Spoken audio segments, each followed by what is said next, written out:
لله رب العالمين والعاقبة للمتقين والصلاة والسلام على سيد الأنبياء والمرسلين ومن تبعهم بإحسان إلى يوم الدين أما بعد قال الله تبارك وتعالى أعوذ بالله من الشيطان الرجيم وإن تعودوا نعمة الله لا تحصوها اللہ تبارک و تعالیٰ کی طرف سے جو نعمتیں ہمیں اور آپ کو ملی ہوئی ہیں وہ انگنت ہیں، بے شمار ہیں، لا تعداد ہیں۔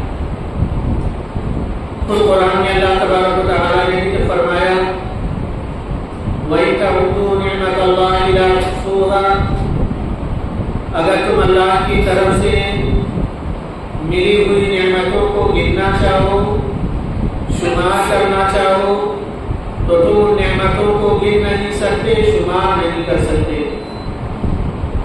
اسلامی بھائیوں، ان نعمتوں میں سے ایک عظیم نعمت جو ہمیں اور آپ کو ملی ہوئی ہے وہ ہے عافیت کی نعمت۔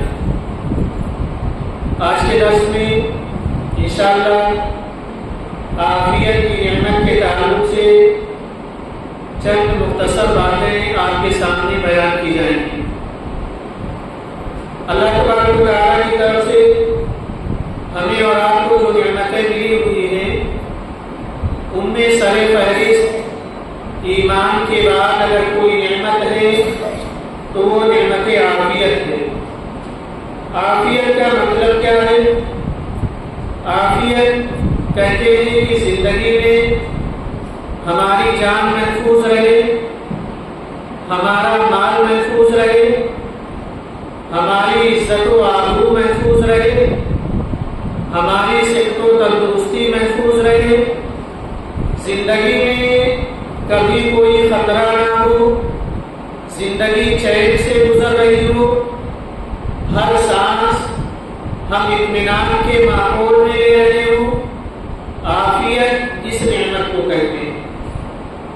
آج اگر ہم اور آپ دیکھیں تو پوری دنیا کے اندر جو بدامنی پھیلی ہوئی ہے، فتنوں کا جو دور چل رہا ہے، بیماریوں کا جو دور چل رہا ہے، ان ادوار میں اگر کسی مسلمان کو عافیت کی نعمت دی جائے، زندگی چین سے گزار رہا ہو کوئی مسلمان، کسی چیز کا خطرہ نہ ہو، نہ جان کا خطرہ ہو، نہ مال کا خطرہ ہو، تو حقیقی معنوں میں اگر دیکھا جائے تو یہ اللہ کی طرف سے بہت بڑی نعمت ہے کہ ایسے وقت میں جہاں بیماریوں کا دورہ ہے، جہاں امن و امان بے قابو ہو رہے ہو، وہاں ایک انسان کو امن و امان حاصل ہو جائے، کسی طرح کا کوئی خوف نہ ہو، تو یہ اس کے لیے بہت بڑی نعمت ہے۔ ترمذی کی روایت میں نبی اکرم صلی اللہ علیہ وسلم فرماتے ہیں، لوگوں جب تم اللہ سے سوال کرو، دعا کرو، تو اللہ سے عافیت مانگا کرو، کیونکہ اس دنیا میں ایمان کے بعد عافیت اگر کسی کو ملی ہے تو اس سے بڑھ کر کے اور کوئی دولت اسے سمجھو نہیں ملی۔ اللہ کے نبی صلی اللہ علیہ وسلم کے چچا حضرت عباس رضی اللہ تعالیٰ عنہ نے نبی اکرم صلی اللہ علیہ وسلم سے کہا، اے اللہ کے رسول مجھے کوئی دعا سکھا دیجیے۔ تو آپ صلی اللہ علیہ وسلم نے فرمایا کہ چچا جان صلی اللہ العافیہ، میرے چچا اللہ سے عافیت مانگو، عافیت طلب کرو، اگر عافیت مل گئی تو زندگی چین سے گزر جائے گی، اگر عافیت نہ ہو زندگی میں، کوئی بیماری آ گئی ہے، کسی کا ڈر اور خوف ہم پر سوار ہے، ہماری جان اور مال، ہماری عزت و آبرو کے خطرات اگر منڈلا رہے ہیں ہمارے سروں پر، ایسے ماحول میں زندگی گزارنا یہ بے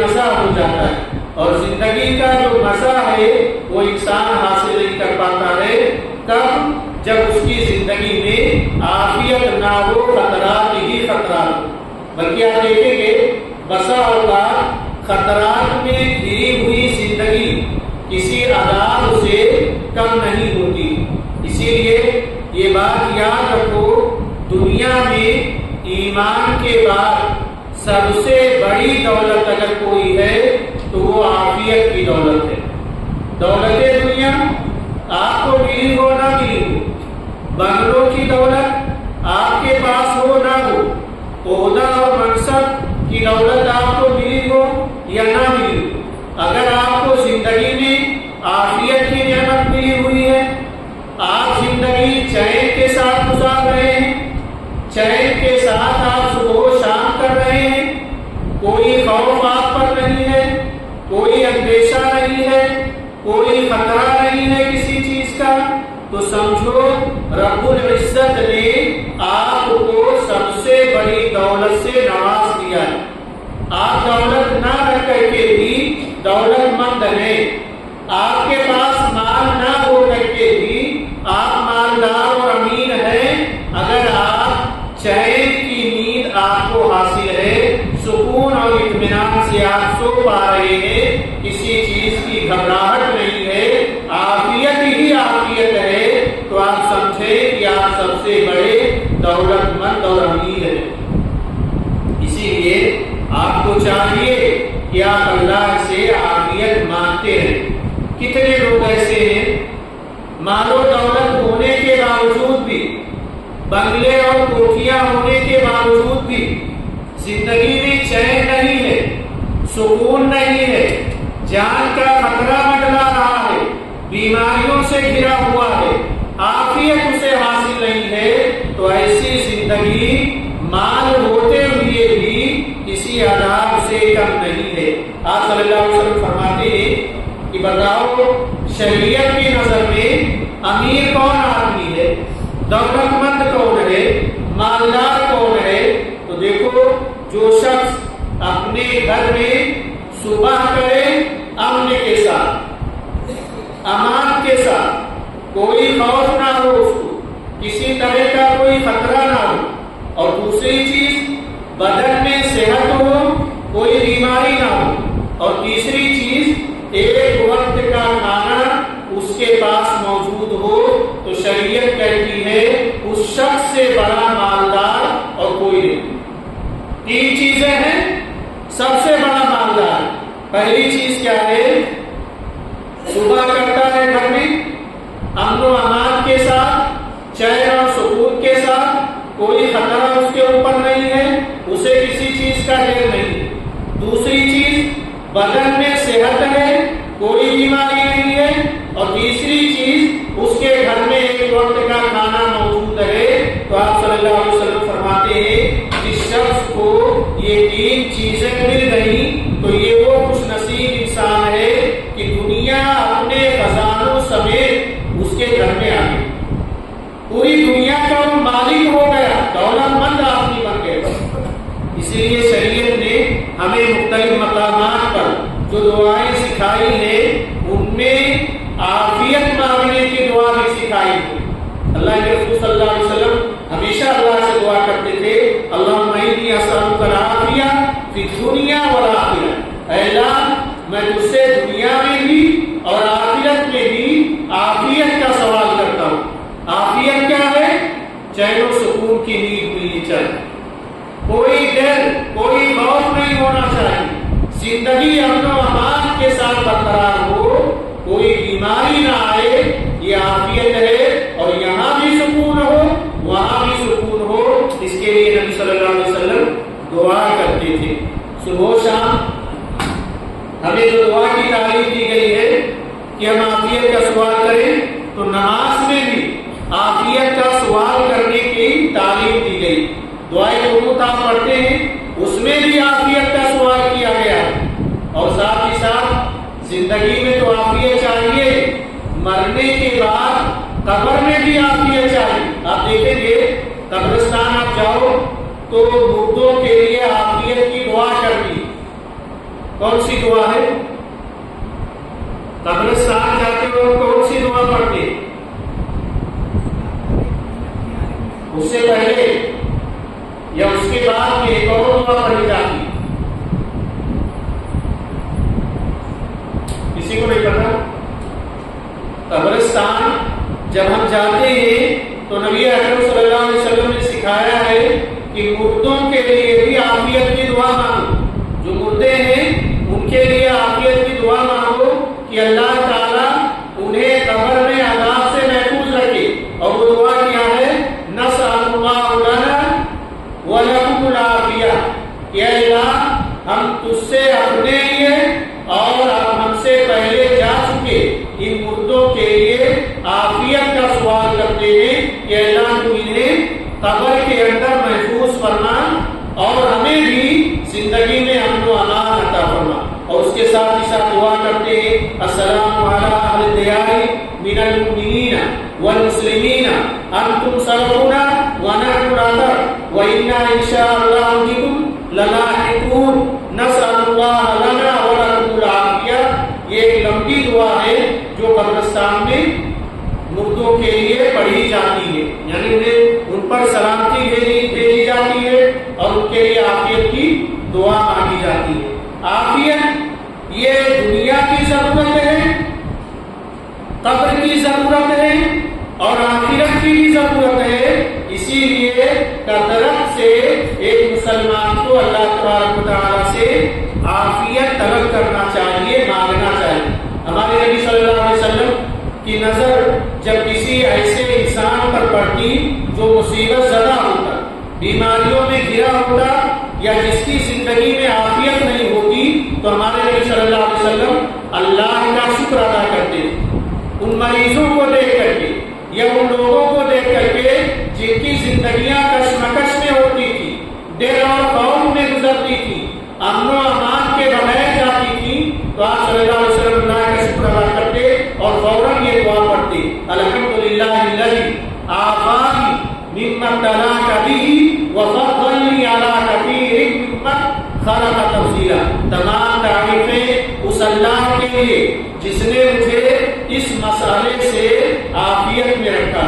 آپ کسی بیمار کو دیکھیں, اللہ سے عافیت مانگے, اللہ کا شکر ادا کرے کہ اللہ اس سے آپ نے مجھے اچھا رکھا. کسی اندھے کو دیکھیں, اللہ کا شکر ادا کرے اور کہیں اللہ تو نے مجھے اس سے اچھا رکھا ہے. کسی ایسے شخص کو دیکھیں جس کی زندگی میں چین نہیں ہے, سکون نہیں ہے, کسی بیمار کو دیکھیں, آپ اللہ سے دعا کریں الحمدللہ الذی عافانی مما ابتلاک. تمام تعریفیں اللہ کے لیے ہے جس نے مجھے اس بیماری سے محفوظ رکھا.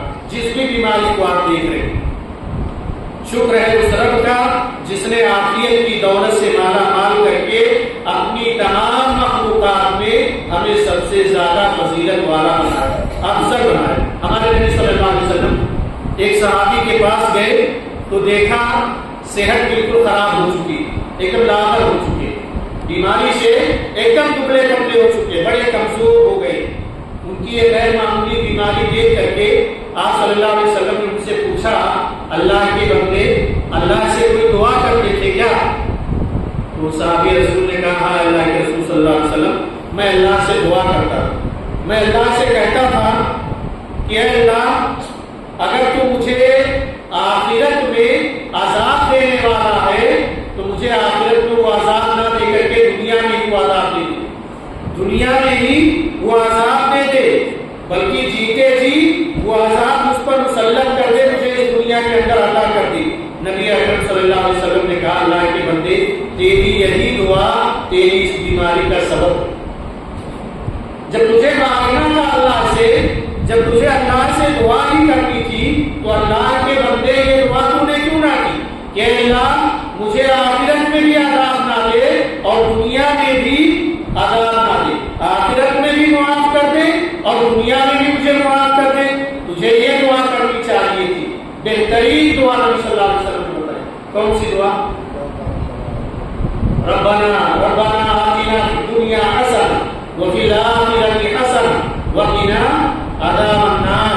اے اللہ دنیا میں بھی عافیت عطا فرما, اچھائی اور بہتری سے مجھے رکھ, اور آخرت میں بھی اچھائی اور بہتری سے رکھ, اور ہمیں جہنم کے عذاب سے محفوظ رکھ. تو یہ دعا نبی صلی اللہ علیہ وسلم نے سکھائی اور کہا اللہ کے بندو اس طرح دعا نہ کرو.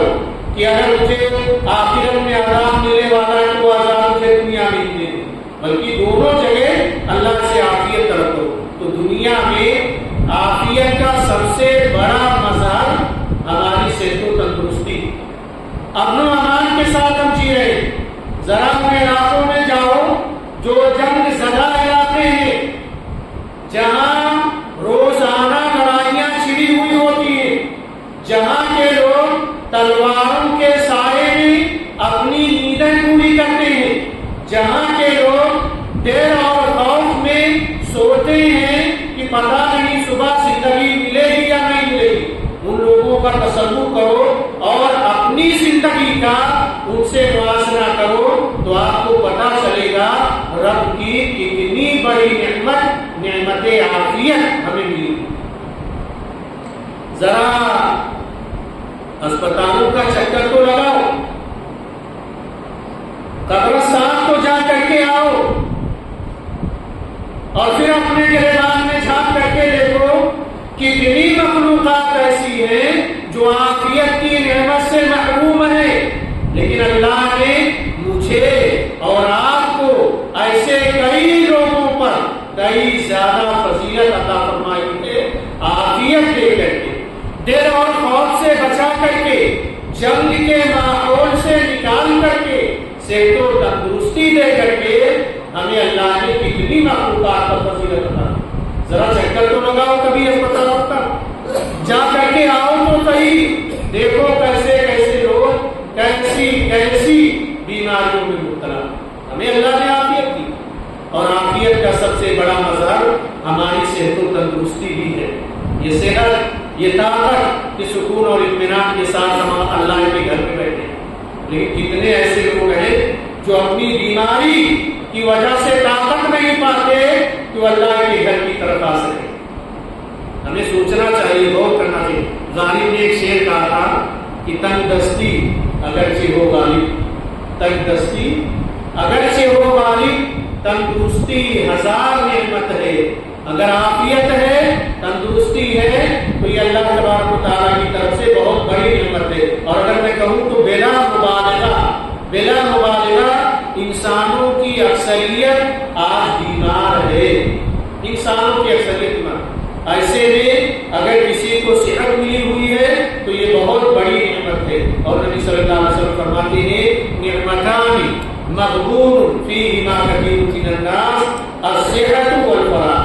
دو نعمتیں ایسی ہیں کہ جس کو پا کر کے لوگ دھوکے میں، صحت و تندرستی ہے، قدر نہیں ہے۔ قدر کب ہوگی؟ جب جسم کو بیماری گھیر لے گی، تب آدمی کو صحت و تندرستی کی نعمت کا اندازہ ہوگا، تب عافیت کی نعمت کا اندازہ ہوگا۔ اسی لیے وقت رہتے ہی اللہ کی اس نعمت کو قدر کرو۔ صحت اور وقت ایسی نعمت ہے جس کو انسانوں کی اکثریت ہمیشہ ضائع کرتی آئی ہے اور آج بھی ضائع کر رہی ہے۔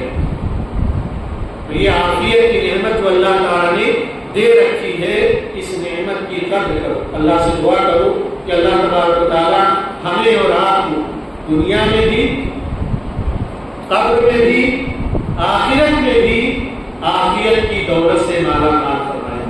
رب العالمین ہم میں سے جو لوگ ہم سے پہلے جا چکے ہوں ان کی قبروں کو نور سے بھر دے اور انہیں عافیت عطا فرما تاکہ وہ قبر کے عذاب سے محفوظ رہے۔ آمین۔ صلی اللہ علیہ وسلم۔